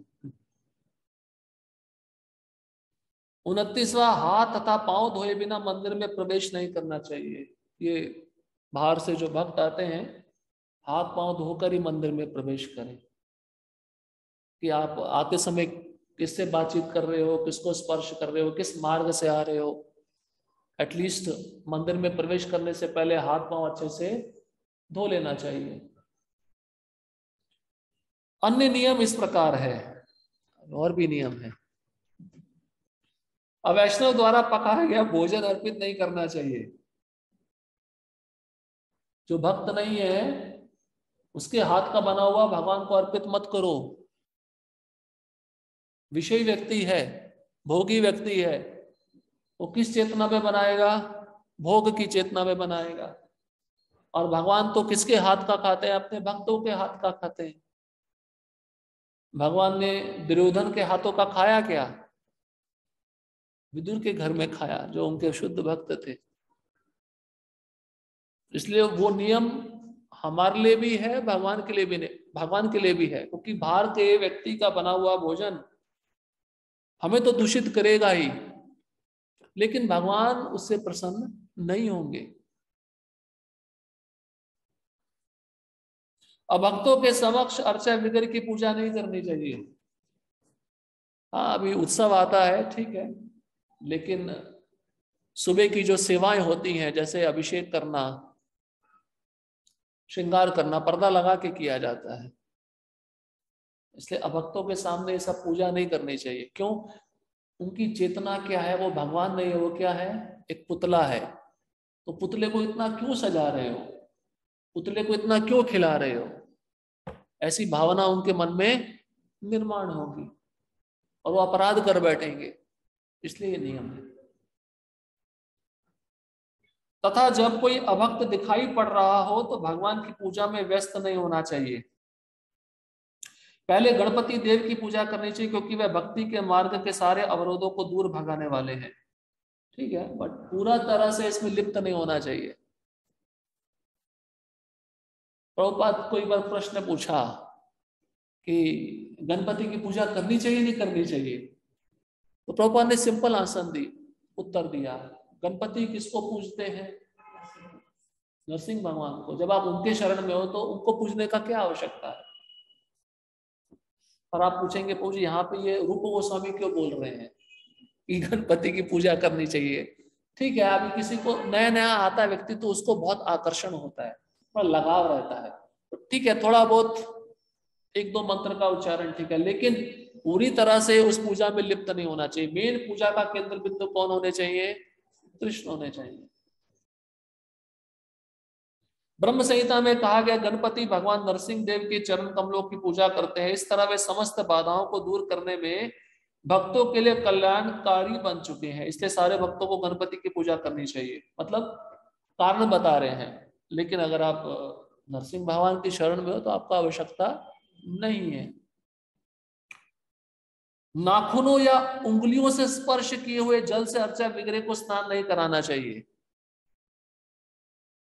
अब पुजारी को देखना है ठंडी के समय पानी गर्म अच्छे से हुआ या नहीं हुआ है, तो कैसे देखना है? हाँ? नहीं हाथ नहीं डालना है, उंगली भी डालना नहीं है, चम्मच से निकालना है थोड़ा सा पानी और उसको सिंक में स्पर्श करके देखना है बस। आप उंगली लगा ये भी लगाओगे चला जाएगा अंदर, और ये नाखूनों में जो मैल होती है ना उसमें चली जाएगी, आप उससे स्नान कराओगे भगवान को। इसलिए पुजारी के नाखून भी कटे होने चाहिए पूरी तरह। एक बार महाविष्णु महाराज बता रहे थे, ब्राह्मण दीक्षा थी उनकी, तो प्रभुपाद जी उनको बुलाए और देखे उनके नाखून नहीं कटे, उनको ब्राह्मण दीक्षा नहीं दिया, कैंसिल कर दिया, बोले जाओ आपको ब्राह्मण दीक्षा नहीं मिलेगा। मतलब ब्राह्मण मतलब शुचि, पवित्रता, तो नाखून काटना चाहिए समय समय पर। इसलिए चेक करना है पानी कितना गर्म हुआ है तो अलग से चम्मच निकालकर उसको अलग से जांचना चाहिए। इसलिए जब आप अंकुश मुद्रा करते हो, ओम गंगे च यमुने चैव गोदावरी सरस्वती नर्मदे सिंधु कावेरी जलेस्मिन् सन्निधिं कुरु, तो ध्यान रखना चाहिए ये खाली ये अंग आपका पानी से स्पर्श हो, ये पूरा अंदर नहीं जाना चाहिए, अंदर गया तो सारा पानी दूषित हो जाएगा। अब उस पानी को आप आचमन के लिए इस्तेमाल करो, भगवान के भोग के लिए इस्तेमाल करो, सब दूषित है। छोटी छोटी बातें हैं। जब भक्तों को पसीना आ रहा हो तो उसे अर्चा विग्रह की पूजा नहीं करनी चाहिए। पसीना मतलब ये भी एक मल है, मल। ये बाल हेड शेविंग करते हुए ये भी मल है। हम सोचते हैं हम शौच क्रिया गए वही मल है, ये नाखून भी मल है, बाल भी मल है, पसीना भी मल है, गंदगी है। तो उस समय आप भगवान की पूजा करोगे क्या जब आपको बहुत पसीना आ रहा हो? इसलिए पूजा करने के बाद में अगर पुजारी को समय मिला है तो जब करना चाहिए, ये नहीं कि कीर्तन में जाके नाच रहा है, उससे क्या होगा? पसीना आएगा, वो फिर दोबारा सेवा में नहीं जा सकता, जाना है तो स्नान करना पड़ेगा। आप बोलेंगे मुझे कितनी बार स्नान करना पड़ता है? हमारी संस्था ही स्नान करने वाली है, सबसे ज्यादा पानी हम ही भगवान की सेवाएं लगाते हैं। इसी तरह अन्य अनेक निषेध वर्जनाएं हैं। उदाहरणार्थ ना तो अर्चा विग्रह पर चढ़ाए गए फूलों के ऊपर से कूदे, अर्चा विग्रह पे आपने पुष्प चढ़ाया है, कहीं रखा है वह फूल, आप उसके ऊपर से कूद रहे हो, ये भी अपराध है। या न ऊपर पांव रखें, उसके ऊपर भी पांव नहीं रखना चाहिए। भगवान की जो माला है महाप्रसादी माला, उसके ऊपर से भी कूदना नहीं चाहिए, उसको भी पांव से स्पर्श नहीं करना चाहिए। न ही ईश्वर के नाम से कोई प्रतिज्ञा करे, मैं भगवान के नाम की कसम खाता हूं आज मैं ये करूंगा, ये कसमें मत खाओ भगवान के नाम की। ये विविध प्रकार के अपराध भक्ति साधना के विषय में है और मनुष्य को चाहिए कि इनसे बचने के लिए सचेत रहें। पद्म पुराण में कहा गया है कि ऐसा व्यक्ति जिसका जीवन पूर्णतया पापमय है, भगवान द्वारा पूर्णतः रक्षित हो जाएगा यदि वह केवल उनकी शरण ग्रहण कर ले। कितना भी पापी हो, भगवान की शरण में आ गया उनके नाम के द्वारा या उनके भक्तों के संग के द्वारा, तो भगवान वचन देते हैं मैं उसका रक्षण करूंगा। अतएव ये स्वयं सिद्ध है कि जो भी भगवान की शरण में जाता है वह सारे पापपूर्ण कर्मों के फलों से मुक्त हो जाता है। यदि वह भगवान के यहाँ अपराधी भी होता है तो भी भगवान के पवित्र नामों का जप, हरे कृष्णा कृष्णा कृष्णा हरे हरे, हरे राम राम राम हरे हरे का कीर्तन करने से उसका उद्धार हो जाता है। दूसरे शब्दों में हरे कृष्ण कीर्तन समस्त पापों को विनष्ट करने के लिए लाभप्रद है, किंतु यदि कोई भगवान नाम का अपराधी होता है तो उसके उद्धार की कोई गुंजाइश नहीं रहती। तो कहने का अर्थ है अगर ये सब अपराध हो रहे हैं और अंत में आप महामंत्र का जप करो तो ये अपराध का जो फल है आपको नहीं मिलेगा। लेकिन हमें ऐसा नहीं सोचना चाहिए कि अपराध हम ये निरंतर करते रहे और नाम के बल पे हमको फल नहीं मिलेगा। उन अपराधों से बचना है और साथ ही साथ हमें नाम का जप करते रहना है। अब 10 नाम अपराधों की सूची आ रही है जो हम रोज सुबह उच्चारण करते हैं। पवित्र नाम जप के विरुद्ध अपराध इस प्रकार है। पहला, जिन भक्तों ने भगवान नाम के प्रचार हेतु अपने जीवन अर्पित कर दिए उनकी निंदा करना, ये सबसे बड़ा अपराध है और इसी अपराध के कारण हम आगे नहीं बढ़ पाते। कोई नया भक्त मंदिर में आया है और उसको अभी भक्ति के विषय में इतना जानकारी नहीं है, तो एक पुराने भक्त का कर्तव्य है कि उस भक्त को मदद करे, ये नहीं कि उसका निंदा करे। अब इस भावना से हम निंदा कर रहे हैं तो क्या होगा, हमारा नाम भजन में रुचि कम हो जाएगा। जो नाम भजन में हमारा रुचि था वो अभी कम होगा और हमको एक दिन ऐसा आएगा हमको नाम लेने की इच्छा नहीं होगी। वो नाम हमारे मुख से कैसे निकलेगा, लोहे के जो टुकड़े होते हैं ना, भारी होते हैं बहुत, ऐसा लगेगा कि मैं लोहे के चने चबा रहा हूं, और इस कारण से वो भक्ति छोड़कर जा भी सकता है। इसलिए वैष्णव निंदा से बचना चाहिए। और जो अधिकारी लोग होते हैं वो मैनेजमेंट में रहते हैं, उनको कुछ ना कुछ, दो भक्तों के बीच में विवाद हो जाता है उसको सुलझाने के लिए बैठना पड़ता है, लेकिन किसी भी एक भक्त का पक्ष ना लेते हुए दोनों को अच्छे से समझाना और दोनों का मेलजोल कैसे हो, दोनों में कॉपरेशन कैसे हो, सहयोग कैसे हो, उसको मैनेजमेंट का दायित्व है। अब ये नहीं कि मैनेजमेंट एक का पक्ष ले रहा है और दूसरे की निंदा कर रहा है, तो वो भी इसी अपराध का भाजन होगा। व्यक्ति अगर भाव भक्ति के स्तर पे भी पहुंच गया, अगर वो वैष्णव निंदा कर रहा है तो उसका पतन हो जाएगा। वृंदावन दास ठाकुर चैतन्य भागवत में कहते हैं कोई शिव जी के जैसा भजन कर रहा है, भगवान शिव के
हरे कृष्णा कृष्णा कृष्णा हरे हरे, हरे राम राम राम हरे हरे।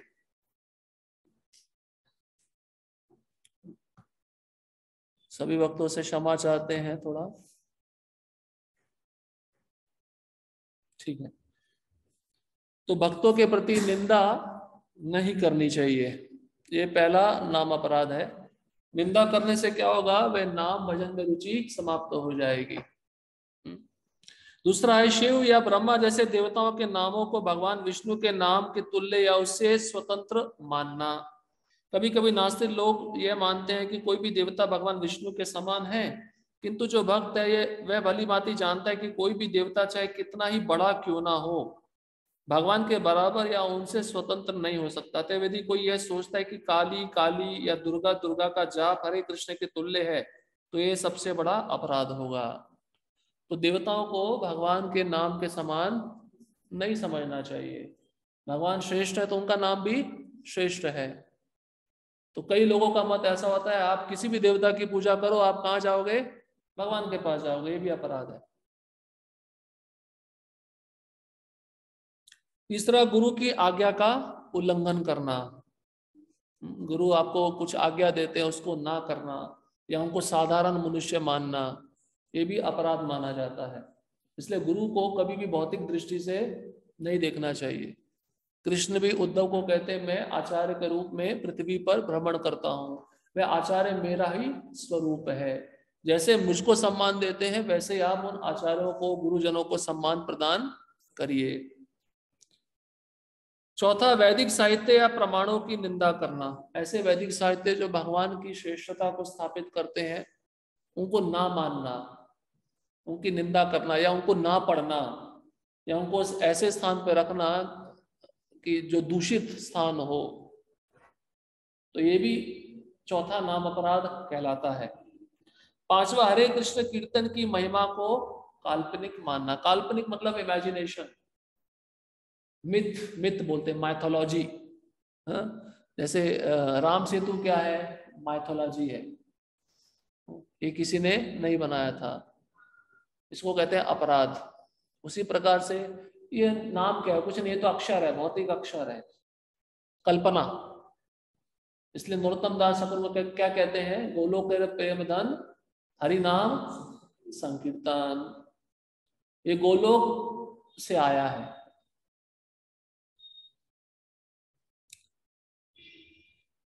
छठवा, भगवान नाम पर मनमानी व्याख्या करना, इसको कहते हैं इंटरप्रिटेशन।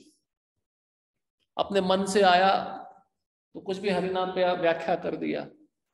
हमारे आचार्यों ने महामंत्र में बहुत सुंदर व्याख्या लिखी है, गोपाल गुरु गोस्वामी हैं, उन्होंने बहुत सुंदर पुस्तक लिखा है। एक एक महामंत्र में जो एक एक शब्द है उस पर व्याख्या लिखी है उन्होंने। हरे का अर्थ क्या है, फिर कृष्ण का अर्थ क्या है, फिर हरे का दोबारा अर्थ क्या है, फिर कृष्ण क्या अर्थ है। तो ऐसे शुद्ध भक्त जब व्याख्या लिखते हैं तो भगवान उनको पसंद करते हैं, भगवान उनसे प्रेम करते हैं उन व्याख्याओं से। लेकिन ऐसे नास्तिक लोग जिनको भगवान के नाम पे श्रद्धा नहीं है, तो अगर वो व्याख्या करेंगे तो अपराध माना जाता है। इसलिए ऐसी व्याख्या को ना हमें पढ़ना चाहिए, ना हमें सुनना चाहिए। सातवां, भगवान नाम के बल पर पाप कृत्य करना। मनुष्य को यह नहीं मान लेना चाहिए कि चूंकि भगवान नाम से सारे पाप फल दूर हो जाते हैं, अतः वह पाप कर्म करता चले और तत्पश्चात हरे कृष्ण का जप करके अपने पाप कम कर ले। ऐसी घातक प्रवृत्ति अत्यंत अपराध पूर्ण है और इससे बचना चाहिए। तो ये तो वैसा ही हो गया, अग्नि भी जलती रहे और मैं पानी भी डालता रहूं, मैं अपराध भी करता रहूं और मेरे को फल भी ना मिले। फल कैसे ना मिले, मैं भगवान नाम का जप करता रहूंगा, वो नाम मेरे फलों को काट देगा। तो इस भावना से नाम जप करना कि ये नाम जो है मेरे पाप कर्म के फलों को नष्ट कर देगा, ये क्या कहलाता है, नाम के बल पर पाप करना। इसके बहुत सारे उदाहरण हैं। भक्त बहुत सारे इस नियम का भी उल्लंघन करते हैं।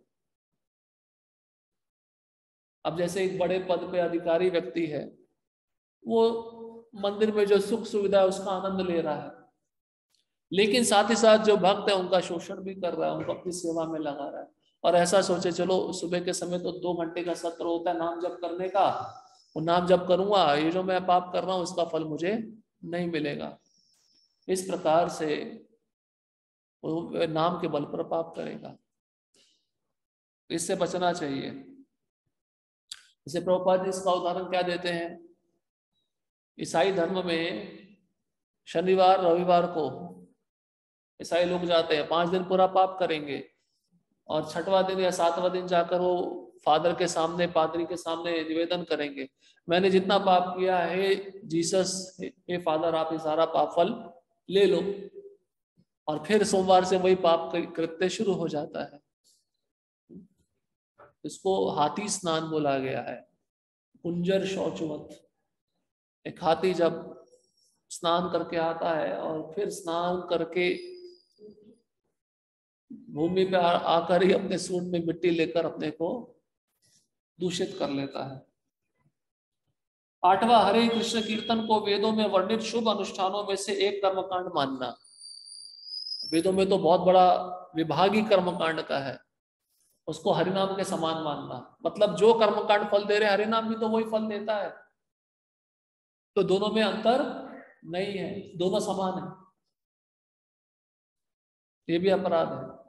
हरिनाम की तुलना इस संसार में किसी भी कर्म से, किसी भी अनुष्ठान से, किसी भी यज्ञ से नहीं की जा सकती। जैसे प्रभुपाद जी जब वृंदावन का मंदिर उद्घाटन किए तो उस समय उनका यही इच्छा था कि 24 घंटा कीर्तन चलता रहे, क्योंकि नाम श्रेष्ठ है, कलयुग का धर्म है। लेकिन वहां के जो कर्मकांडी ब्रजवासी थे उन्होंने कहा यज्ञ होना चाहिए, यज्ञ नहीं करेंगे तो ये जो विधि है अधूरी रह जाएगी और इसका फल आपको नहीं मिलेगा। तो ज्यादा जोर देने लगे, तो प्रभुपाद जी ने उनकी इच्छा के अनुसार वो यज्ञ रखा, लेकिन कहा कि ये महामंत्र का कीर्तन बंद नहीं होना चाहिए। तो कभी कभार जो कर्मकांडी लोग होते हैं वे भगवान के नाम को इतना महत्व नहीं देते, वो कर्मकांड की विधि को ज्यादा महत्व देते हैं। क्यों? क्योंकि उसमें उनको ज्यादा लाभ मिलता है। जैसे उदाहरण के रूप में कहते हैं कि मंदराचल पर्वत बहुत बड़ा है, अगर उस पर्वत जितना कोई सोना दान कर दे, ठीक है, और कार्तिक महीने में 1 करोड़ गाय दान कर दे, और सारे तीर्थों में जितनी पवित्र नदियां उसमें स्नान कर ले, तो इन 3 चीजों के करने पर भी हरिनाम का एक अंश का भी लघु अंश उसके फल की बराबरी नहीं कर सकता। इतना श्रेष्ठ है हरिनाम। इसलिए भक्तिविनोद ठाकुर क्या कहते हैं, नाम बिना किछु नाई कार 14 भुवन माझे। ये नाम के अतिरिक्त 14 भुवन में कुछ भी नहीं है, ये नाम ही श्रेष्ठ है। 9वां, श्रद्धा रहित व्यक्ति को पवित्र नाम की महिमा का उपदेश देना। भगवान नाम कीर्तन में कोई भी व्यक्ति भाग ले सकता है, किंतु प्रारंभ में भगवान की दिव्य शक्ति का उपदेश नहीं दिया जाना चाहिए। जो लोग पापी हैं वे भगवान की दिव्य महिमाओं का मूल्य नहीं समझ सकते, अतः उन्हें इस विषय में उपदेश न देना ही श्रेयस्कर होगा। तो अश्रद्धालु व्यक्ति है, उसको आप बार बार हरिनाम का महिमा सुना रहे हो, क्या होगा? वो द्वेष प्रकट करेगा, और द्वेष करने से क्या होगा? अपराध करेगा, और आपका भी अपराध होगा। इसलिए जो श्रद्धालु है उनको ही हरिनाम की महिमा का उपदेश देना चाहिए। अब कैसे पता चले कौन श्रद्धालु है कौन श्रद्धालु नहीं है? आप उसको पुस्तक दो, अगर वो क्रोधित हो जाए, उसके मुख से कटु वचन निकलने लगे, तो समझ जाओ यह श्रद्धालु है, नास्तिक है। लेकिन उसने स्वीकार किया है, उसके बारे में जिज्ञासा प्रकट कर रहा है, कुछ प्रश्न पूछ रहा है, तो इसका मतलब श्रद्धालु है। तब आप उससे हरिनाम के ऊपर चर्चा कर सकते हो। इस विषय में अनेक उपदेशों को समझ लेने के बाद भी पवित्र नाम कीर्तन में पूर्ण श्रद्धा न रखकर भौतिक आसक्ति बनाए रखना है 10वां नाम अपराध। हरिनाम हम जब कर रहे हैं फिर भी भौतिक आसक्ति नहीं जा रही, हम सबका अपराध है ये मूल है, जड़ है। वो किसी वस्तु के प्रति हो, किसी व्यक्ति के प्रति हो, किसी स्थान के प्रति हो, तो हरिनाम करने पे आसक्ति छूटनी चाहिए, स्थान के प्रति भी आसक्ति नहीं होनी चाहिए। कोई एक गुरु का शिष्य आश्रम में रह रहा है 15-20 साल हो गया, ये मेरा ही कमरा है, इसके अंदर कोई प्रवेश नहीं करना चाहिए। हम गुरु जी ने बोला कि इस मंदिर को छोड़कर दूसरे मंदिर जाओ, वहां भी सेवा कर, जाना नहीं चाहता है, अपराध है। किसी व्यक्ति के प्रति हम मंदिर में अच्छे भक्त होते हैं, उनके साथ में अच्छा संबंध हो जाता है, लेकिन गुरु आदेश दिए अभी यहाँ से छोड़कर दूसरी जगह जाना है, वो भी भक्त इतने अच्छे नहीं मिलेंगे, नहीं जा रहा, ये भी अपराध है, 10वां अपराध। किसी वस्तु के प्रति, लैपटॉप हो गया, मोबाइल हो गया, किसी ने मांगा है, प्रभु जी थोड़े समय के लिए हमको इस्तेमाल करना, दे दीजिए, नहीं मैं नहीं दूंगा, आसक्ति, तो ये भी अपराध है। इसलिए हरिनाम करने पर अगर हमारी आसक्ति नष्ट हो रही है तो हमारी प्रगति हो रही है, हम सही मार्ग पे हैं। और हरिनाम करने पर ये आसक्ति नहीं जा रही है, खाने के प्रति भी, ये भी बहुत सूक्ष्म है। शुरुआत में ठीक है, शुरुआत में अच्छा लगता है कोई प्रसाद, विशिष्ट प्रसाद, और उसको आसक्ति बनाकर जीवन भर नहीं रखना चाहिए साथ में। भगवान के संरक्षण में जैसा भी उसको मिलता है वैसा उसको स्वीकार कर लेना चाहिए, तो इससे पता चल जाता है ये आसक्त नहीं है। हमारे षड गोस्वामी तो घर नहीं बनाए थे, कोई कुटिया नहीं बनाए थे, वृक्ष के नीचे एक रात बिताते थे, क्योंकि उनको डर था वृक्ष से भी आसक्ति ना हो जाए। हमें तो रूम से हो जाता है, रूम में इतने सारे सामान है उससे हो जाता है।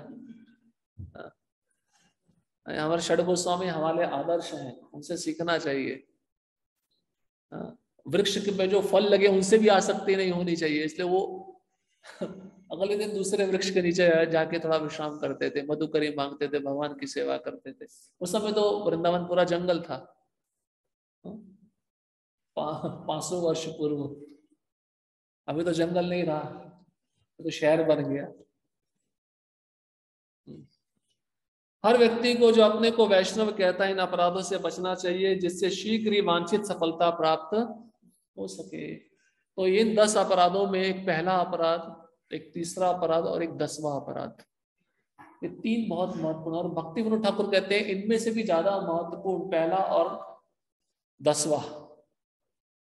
ये 2 अगर भक्त इन 2 अपराधों से बच जाए तो भक्ति विनोद ठाकुर अपना निष्कर्ष दे रहे हैं, अपना कंक्लूजन दे रहे हैं। बोले 2 महीने में उसको कृष्ण प्रेम प्राप्त हो जाएगा, उसकी आंखों से आंसू आने शुरू हो जाएंगे, उसके रोमांच खड़ा हो जाएगा, भाव के सारे लक्षण प्रकट हो जाएंगे, उसकी वाणी गदगद हो जाएगी। ये 2 अपराध छोड़ने से, यही इन अपराधों की मूल जड़ है। इसको आपने अपने जीवन में उतार लिया, इससे आप बच गए तो कृष्ण प्रेम प्राप्त हो जाएगा, प्रेमा भक्ति मिल जाएगी। इसलिए प्रयत्न करना चाहिए। और साथ ही साथ भक्त अलग विधि भी अपनाते हैं, जो नामाचार्य हरदास ठाकुर है, षड गोस्वामियों को प्रार्थना करते हैं, क्योंकि उनकी कृपा की भी हमें आवश्यकता है। बिना आचार्यों की कृपा के हम हरिनाम में रुचि प्राप्त नहीं कर सकते, इसलिए उनको चरणों में प्रार्थना करनी चाहिए कि मैं सदैव आपके बताए हुए मार्ग पे चलूं, मैं पतित हूँ। भक्ति विनोद ठाकुर के शरणागति नामक पुस्तक में बहुत सारे सुंदर गीत है हरिनाम के ऊपर। उन्होंने उन गीतों के माध्यम से बताया मैं कितना पतित हूँ, कितना गिरा हुआ हूं, मेरे अंदर लेश मात्र भी गुण नहीं है। तो उन गीतों को पढ़कर जप करते समय इन गीतों के भावार्थ का चिंतन करना चाहिए और हरिनाम प्रभु के चरणों में प्रार्थना करनी चाहिए कि मैं कितना पापी हूं, मैंने जन्म जन्मांतर आपके चरणों में पाप किया है, अपराध किए हैं, इसलिए मैं आपसे दूर हो गया हूं। अब मुझे केवल आप अपने चरणों में आश्रय प्रदान करो। आप रो नहीं सकते हो, लेकिन मन को रोने जैसा भाव में लाओ। जब वो भाव निर्माण होगा तो स्वाभाविक रूप से एक दिन निश्चित हरिनाम करते समय आपकी आंखों में आंसू आएंगे। तो उन आचार्यों को गीतों का भी बहुत महत्व है। अगर हम उसको पढ़ेंगे, चिंतन करेंगे तो हमारा हरिनाम जप और अच्छे से सुधर सकता है। और हमारे संस्था में ही भूरिजन प्रभु है जिन्होंने जपा पुस्तक लिखी। जपा पुस्तक पे आप पढ़कर आप अपने जप में सुधार कर सकते हो। और महानिधि महाराज का पुस्तक है द आर्ट ऑफ चैंटिंग हरे कृष्णा, बहुत फेमस बुक है, सब भक्तों ने खरीदा है और बहुत सारे भक्तों को वह पुस्तक पढ़ने से अपने जप में सुधार भी मिला है। सच्चिदानंद महाराज का बहुत सारा पुस्तक है। हरिनाम की महिमा भी सुनते रहना चाहिए।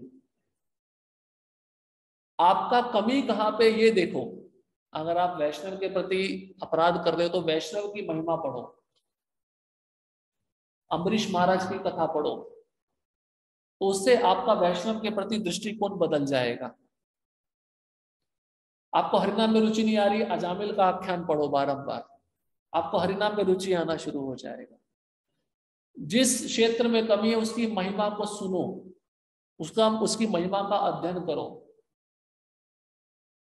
हमें महिमा पता चलेगी तभी तो हमें उसका मूल्य पता चलता है ना, कितना मूल्यवान वस्तु है, तब हम उसको बहुत गंभीरता से लेते हैं। तो इस प्रकार से हम अपने जप में सुधार कर सकते हैं। वैष्णव के प्रति जो दृष्टिकोण है उसके प्रति हमारा सुधारना हो सकता है। तो ये जो पूरा अध्याय था इन अपराधों पे है, और इन अपराधों से जब तक हम नहीं बचेंगे तब तक हम शुद्ध भक्ति को प्राप्त नहीं कर पाएंगे। इसलिए अपराधों का एक लंबा सूची दिया है, लेकिन घबराना नहीं है। आप इसको चिंतन करोगे और आपके माइंड में सतत ये अपराध बैठे रहेंगे तो आप सतर्क रहोगे कि ये मुझसे अपराध ना हो। इसलिए जानना जरूरी है। व्यक्ति अपराध क्यों करता है? क्योंकि उसको उन अपराधों के विषय में पता नहीं होता। अब पता चल गया तो उसका चिंतन करेगा, उससे बचेगा। इसलिए पता होना आवश्यक है। इसलिए रूप गोस्वामी अन्य पुराणों से ये अपराधों का सूची आपको यहाँ पे दिए हैं, जिससे हमें बचने का प्रयत्न करना चाहिए। तो यहाँ पे हमारा अध्याय समाप्त होता है। अगला 9वां अध्याय, भक्ति के सिद्धांतों पर आगे विचार। अब इसका भी विस्तार पूर्वक रूप गोस्वामी बताएंगे। निंदा वो हम कल पढ़ेंगे, ठीक है। हरे कृष्णा कृष्णा कृष्णा हरे हरे, हरे राम राम राम हरे हरे।